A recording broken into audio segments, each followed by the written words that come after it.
Hi, everybody, and welcome to Alex Erm's Clips.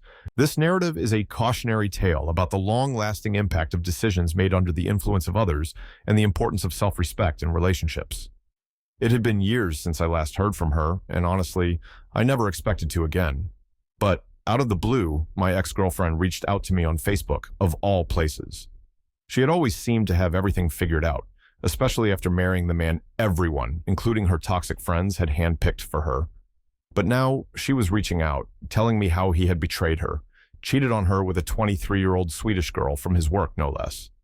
Her perfect husband had left her for someone half her age. She's 36 now, I'm 38, and the guy she married is 43. They have 3 kids together, an 8-year-old and 2 little ones, just 3 and 4 years old.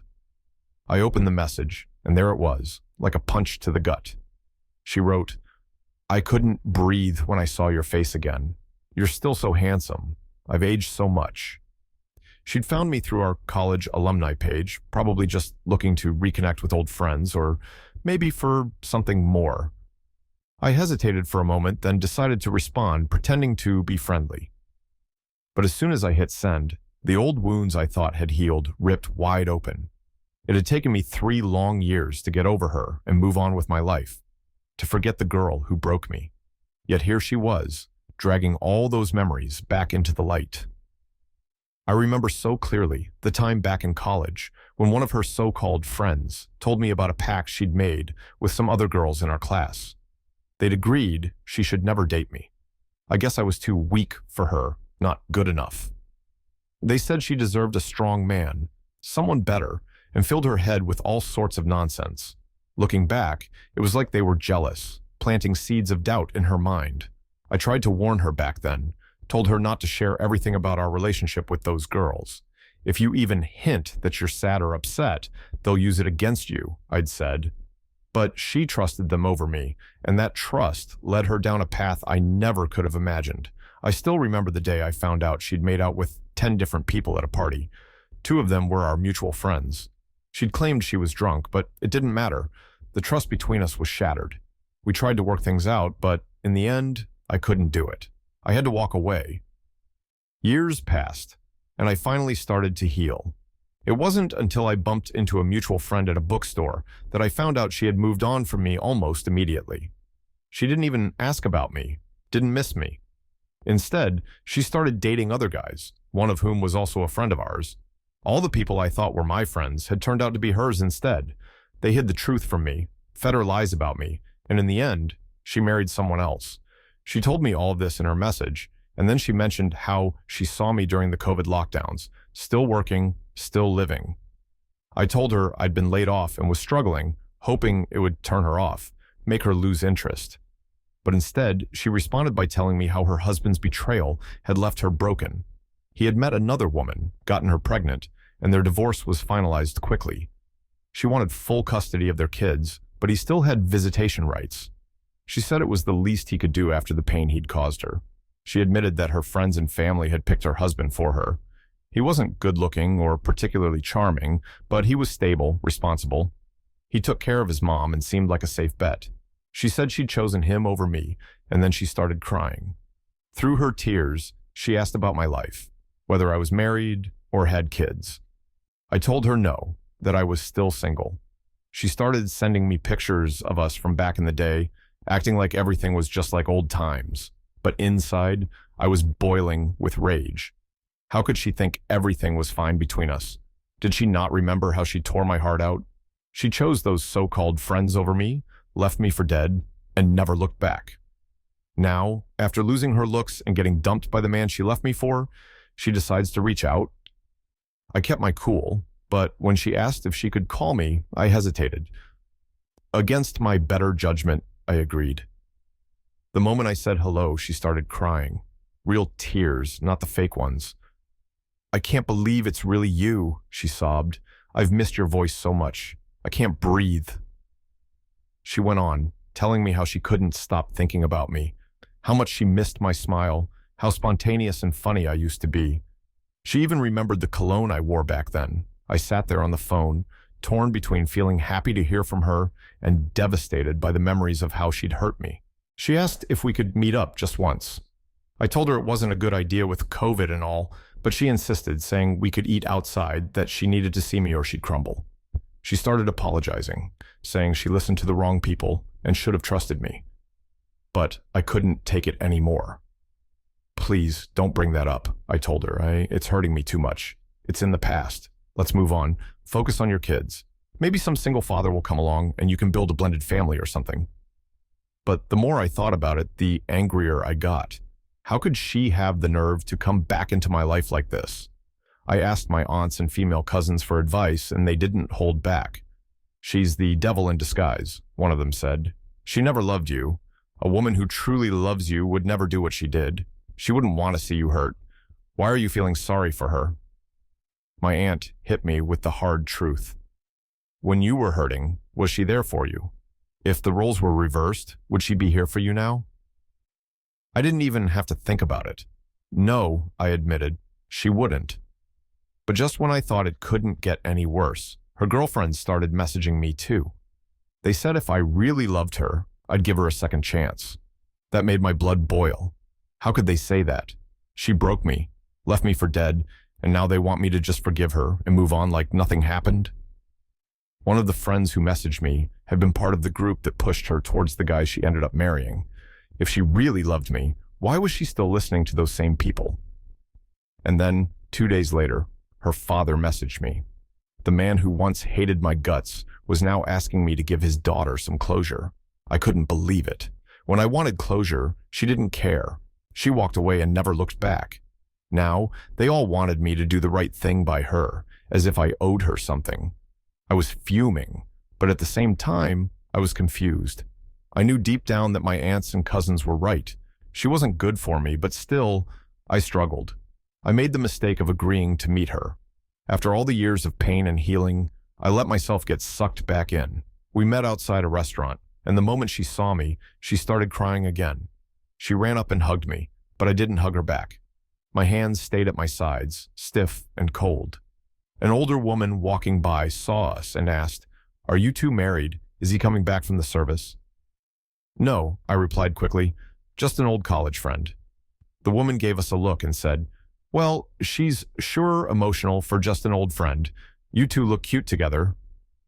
I knew right then this was a mistake. She was making a scene, getting all emotional, and people were staring at us like we were still in love. But I kept my composure as we ordered and sat outside waiting for our food.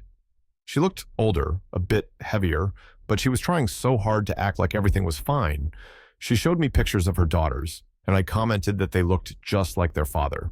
She seemed happy, but I wasn't. I just played along, knowing this conversation wasn't going to end well. As we walked towards the park, the tension between us was palpable. We found an empty bench, and I motioned for her to sit down.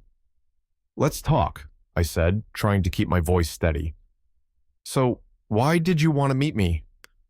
She took a deep breath and looked at me with tear-filled eyes. "I miss you," she began, her voice trembling. "Please, just hear me out. I know I messed up. I know I hurt you, and I don't expect you to forgive me, but I need to explain." "Explain what?" I snapped, unable to hold back the bitterness that had been festering inside me. "That you cheated on me? That you stayed friends with the same girls who talked trash about me? That you left me to fend for myself while you kissed other guys at parties? And now, after everything, you come back, expecting me to just take you back because your husband left you for someone younger?" She started crying, her shoulders shaking as she struggled to speak. I know how bad it sounds. But if I hadn't gone through all that, if I hadn't been with those other guys or married him, I would have never realized that you were the one for me. It took all of that for me to understand." I couldn't believe what I was hearing. My voice rose as I fought to keep my emotions in check. "So let me get this straight," I began, my words cutting through the air like a knife. "You abandoned me, the one person who truly loved you, the one who had nobody else, and now, after your life falls apart, you want to crawl back to me?" She nodded, her tears flowing freely now. "Yes, I know it's shameless and I hate myself for it, but I can't help how I feel. I just need you to know that I regret everything." I stared at her in disbelief. "Do you still talk to those friends?" I demanded. She hesitated, then nodded slowly.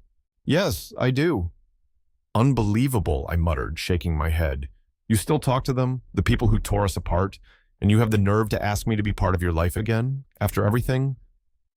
I understand how you feel, she sobbed, her voice barely audible now.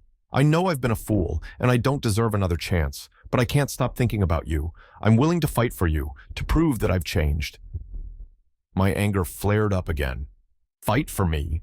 What do you think this is, some kind of prize? What could you possibly offer me now that you didn't already throw away? You cheated, you lied, and you betrayed me. You had kids with another man, and now you think you can just walk back into my life like nothing happened? She was in full panic mode, struggling to breathe between her sobs.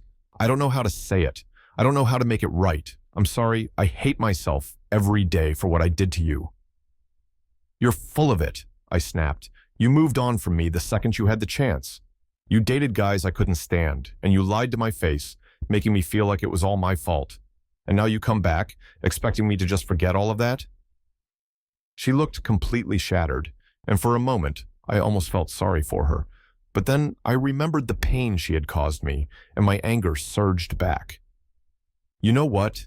This isn't about you being sorry. This is about you not wanting to be alone. You think you can waltz back into my life and make everything better with a few tears and some empty words? It doesn't work that way. She reached out to touch my arm, but I pulled away. Don't, I said firmly. You've done enough. At that moment, her phone rang. She glanced at the screen, her face crumpling as she saw who it was. It's my sister, she said, wiping her eyes. I'm babysitting for her and she needs to go to work soon. I nodded, relieved that our conversation was coming to an end. We should go then, I said, standing up. We walked back to her car in silence. When we reached it, she turned to me, her eyes pleading. Can I at least give you a hug? She asked, her voice trembling. I hesitated, every fiber of my being wanting to say no, but she moved in anyway, wrapping her arms around me tightly. I stood there, stiff and unresponsive, as she buried her face in my neck, inhaling deeply. I miss your scent, she whispered, her voice breaking. I miss everything about you. I didn't respond, pulling away from her grip as gently as I could. Take care, I said, turning to walk away. Later that night, just as I was about to fall asleep, my phone buzzed with a new message. It was from her. I won't stop fighting for you, she wrote. You were right. I have nothing to offer you that's special. I gave myself to others, but I never felt with them what I feel with you. I listened to bad advice and chose against you, and I've suffered for it every day since. You deserve to be with someone younger, someone who hasn't hurt you the way I did. But I will keep trying to prove that I've changed. I just hope you can find it in your heart to forgive me. But if you can't, I understand. I stared at the message for a long time, my heart heavy with conflicting emotions. But I didn't reply. As the days passed, she continued to send me messages, but I ignored them all. Then, just before Christmas, she reached out again, this time with a long voicemail. She asked me what my plans were for the holidays, quoting something about forgiveness and maturity, hinting that she was finally realizing the mistakes she'd made. I deleted the message without listening to the whole thing. A few days later, I got a message from one of her friends on Facebook. The friend didn't hold back, calling me a pathetic excuse for a man, a coward for not forgiving her, and weak for not moving on. She even went so far as to say that if I really loved her, I would have given her a second chance, and that all the love I claimed to have for her back then must have been fake. I couldn't believe the nerve of this woman. I decided to respond. What exactly do I get out of all this? I wrote back. She cheated on me, abandoned me, and never thought about me again. She had kids with another man, the same man you helped her get together with. You told her I was no good, and look where that got her. The friend didn't have much to say after that. She sent me a dismissive emoji and ended the conversation with, "You lose. It's 2021, and women deserve better. Bye-bye." I blocked her without a second thought. As the holidays approached, I found myself reflecting on everything that had happened. Her friend had clearly tried to deflect any blame from herself, attacking me to save face. It was the same friend who had advised her to leave me all those years ago, the same one who had hooked her up with the man who eventually cheated on her. And now she was trying to play the hero again, manipulating the situation to avoid any responsibility for her actions. I realized then that nothing had changed. These women, toxic and controlling, had never outgrown their high school mentality.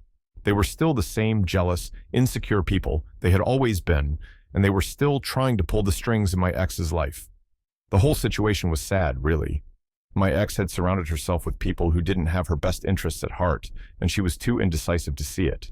She had allowed them to dictate her life, and now she was paying the price. In the end, I didn't respond to her final messages. I couldn't. There was nothing left to say. I had moved on with my life, and all that remained were the painful memories of what could have been. She was no longer the beautiful, vibrant girl I had once known. Life had worn her down, and she was now a shadow of her former self, desperate for the attention she no longer received. But I wasn't going to let her drag me back into the past. I had learned my lesson, and I wasn't about to make the same mistake twice. For the first time in years, I felt a sense of peace. I had survived the worst of it, and I had come out stronger on the other side. My past no longer defined me, and I was finally ready to let go. So, dear friends, if you're enjoying these stories, please give this video a thumbs up, and don't forget to hit that subscribe button for more juicy relationship tales. Thanks for your support.